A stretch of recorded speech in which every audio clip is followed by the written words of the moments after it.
పారాన్ని పెట్టుకొని మంచి మంచి కడియాలు ఉందట, గజ్జలు ఉన్నట్టు. ఎంత గజ్జలు అంటే చాలా సున్నితంగా సౌండ్ వస్తుంది. ఆ గజ్జలు అమ్మవారు నడుస్తుంటాయి.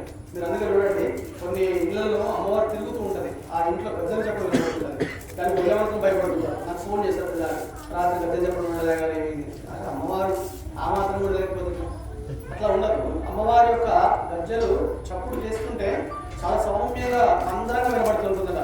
అది మీకు గుర్తురావాలి. కుడికాలు పెట్టింది తల్లి, రెండో కాలు పెట్టింది, మళ్ళీ రెండో కాలు అంటే ఎడమకాలు పెట్టింది. ఎడమకాలు పెట్టగానే భూమి అంతా కూడా ఆ భూమి బరువును ఆపేంత శక్తి దానికి ఉంటుంది, అంత బలం అన్నమాట. ఆమె ఎడమకాలతో ఇక్కడ నొక్కి పెడితే భూమి యొక్క కంపం ఆగిపోతుందట.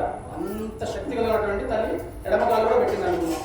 చక్కగా మీరు పాదాలు అడిగారు, ఇప్పుడు చేసింది అదే పాదాలు అడిగారు. ఆ తర్వాత అమ్మవారికి హస్తయో అర్ఘ్యం సమర్పయామి అన్నాం. అర్ఘ్యము అంటే తల్లి చేయబట్టమ్మ అన్నప్పుడు చేయలో అమ్మవారికి ఇంతకుముందు చెప్పినట్టే చిన్న పాప చెయ్యి ఎంత లేతగా మృదువుగా ఉంటుందో అంత లేతగా ఉంటారు తల్లి.